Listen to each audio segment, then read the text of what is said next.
They got hurt. Now they're coming after us. Sorry. I didn't ask for this. That's just how the cards were rolled out for me. It's not cards. You don't roll cards. It's dice. Dad, what is wrong with you? You're right. Let's go. That was a look at Paul Thomas Anderson's One Battle After Another. It's the story about a group of ex-revolutionaries who reunite to take down an evil enemy who resurfaces after 16 years. For more on the new film, I'm joined by Leonardo DiCaprio and Benicio Del Toro. Hi, Leo. Hi, Benicio. Hi, how are you?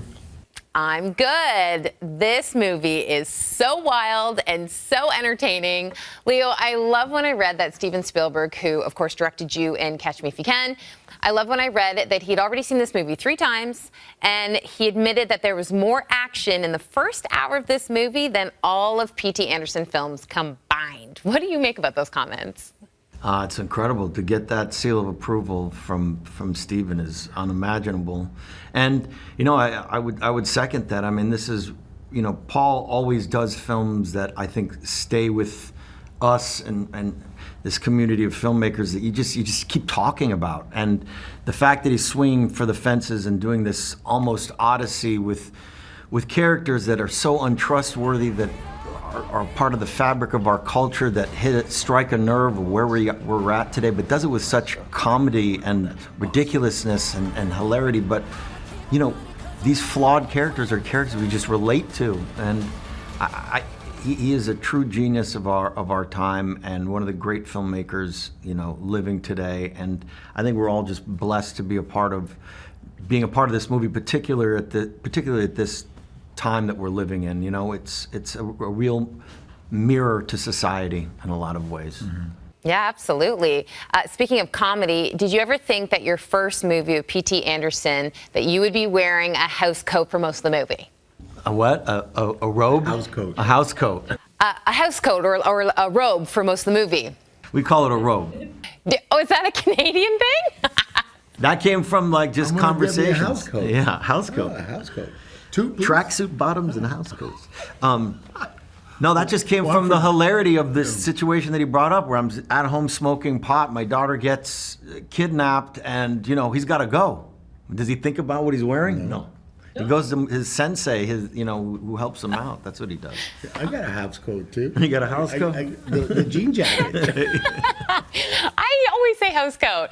Benicio, I loved you and Leo together in this. I would watch an entire movie of just the two of you in a car getting chased by police.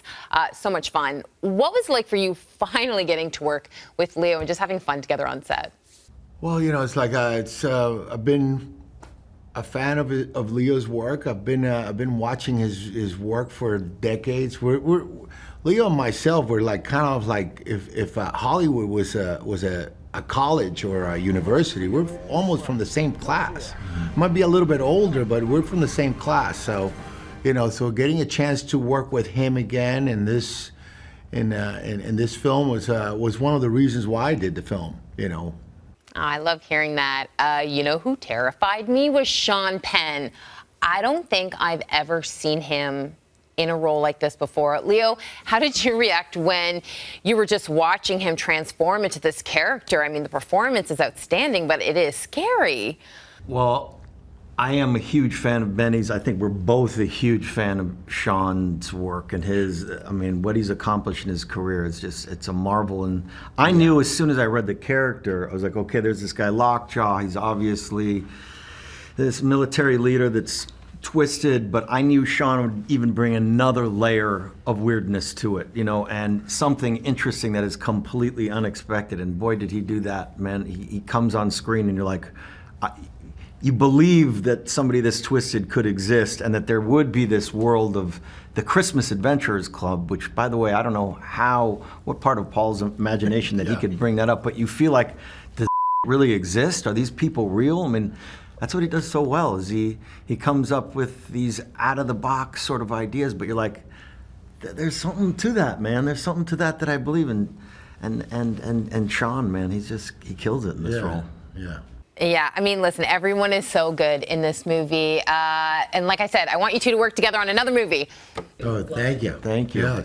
And One Battle After Another opens this Friday.